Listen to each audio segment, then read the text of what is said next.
India celebrates 75 years of independence, and still women of the nation are neglected and are not truly free and independent. If we talk about rape, rape per se is an offense against women, violating her dignity and self respect. But when it occurs within four walls of matrimonial home, it reduces the woman to the status of an object used mainly for sexual gratification. With this note, this is Nirali Jan and welcome to my channel, The Law Cognition. Today in this video, we'll deal with the concept of marital rape, whether it is a punishable offense or how we deal with this kind of happenings in our country. So without wasting time, let's get started. Marriage is a legally sanctioned contract between man and a woman. The sexual intercourse between husband and wife is legal. Due to legality of sex, husband gain right over wife, which become the sole reason of marital rape. While the legal definition varies, marital rape can be defined as any unwanted sexual intercourse or penetration obtained by force, threat of force, or when the wife is unable to consent. In proper perception, the husband cannot be held guilty of raping his wife on account of presumed matrimonial consent of cohabit or to cohabit. However, despite the increasing number of cases of marital rapes in our country, marital rape is not defined in any statute or law. If we go ahead seeing the constitution of our country, Article 14 talks about right to equality, but women face infringement in their rights in cases of marital rape. If we talk about our country, marital rape exists de facto but not de jure. While in other countries, if we try comparing it with, the legislature has criminalized marital rape or the judiciary has played an active role in recognizing it as an offense. But in India, however, the judiciary seems to be operative at cross purposes. Okay, there is no any action that had been taken to like criminalize it or to make it as a punishable offense. Now, if we go ahead seeing the provision which talks about rape, then section 375 of the Indian Penal Code includes all forms of sexual assault involving non-consensual intercourse with a woman. However, if we go ahead seeing exception 2 that is given under section 375, it exempts unwilling sexual intercourse between a husband and a wife over 15 years of age from section 375's definition of rape and thus immunizes such acts from prosecution. That means section 375 in a way provide with the exception as to the marital rape. That means marital rape is not an offense under section 375. That means if there is any unwanted sexual intercourse that had been done, but that had been done by a husband to by the husband upon his wife, then in that case it won't amount to rape if the wife is above 15 years of age. Section 376 of IPC provides for the punishment for rape. According to this section, the rapist should be punished with imprisonment of either description for a term which shall not be less than 7 years, but that may extend to life, or for a term extending up to 10 years and shall also be liable to fine. Now, there are instances where husband can be criminalized or be prosecuted for the offense of marital rape. There are only certain exceptional situation. That means we are talking now about the exception to an exception. Okay, when the person could be punished under this particular offense of marital rape. Okay, first, at that situation where the wife is between 12 to 15 years of age and the offense had been committed, then he would be punished with an imprisonment up to 2 years or fine or both. Other, when the wife is below 12 years and the offense has been committed, then in that case the punishment shall not be less than 7 years, but which may extend to life or for a term extending up to 10 years and shall also be liable to fine. Third, rape of judicially separated wife. That means the wife had been separated from her husband, and then if there is any kind of force that had been applied, then that would amount to rape, and the person would be punished with an imprisonment up to 2 years and fine.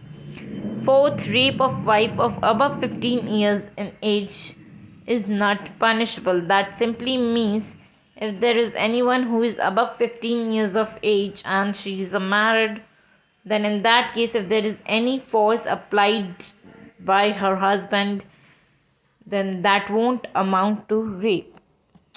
Further, if we go ahead seeing, there had been various reports. If we talk about Justice Verma Committee Report 2013, or in 2017 November, the division bench of the Supreme Court in case of Independent Thought versus Union of India had tried analyzing the exception 2 of section 375 as a violative of article 14 and 21 of Indian Constitution. That means in our country it's just the interpretation of the codes that are now being in practice, and that is taking a role, and there is no any as such legal provision that punishes this particular offense. Okay, so India is one of the 36th country that still have not criminalized marital rape. If we see, it's just the decision of the Supreme Court and High Court that varies, and that is what is taken into consideration.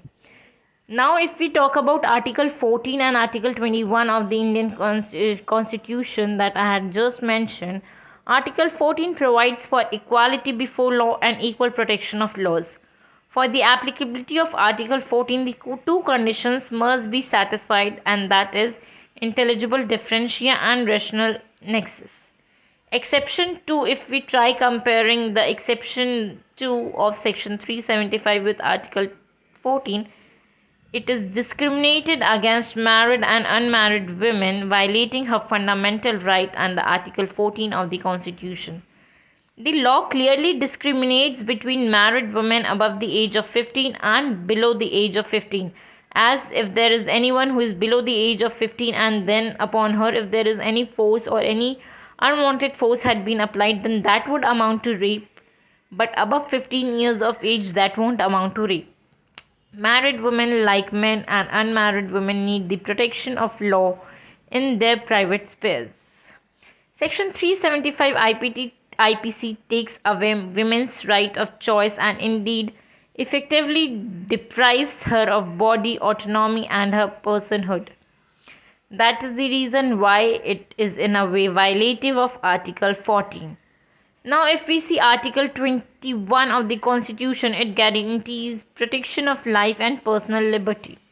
Here, if I'll go ahead seeing few judgments and few interpretation of the courts, in the case of K.S. Puttaswamy versus Union of India, the justices have clearly mentioned that, and they have held that the right to privacy as a fundamental right, and it includes decisional privacy reflected by an ability to make intimate decisions primarily consisting of one's sexual or procreative nature and decisions in respect of intimate relations.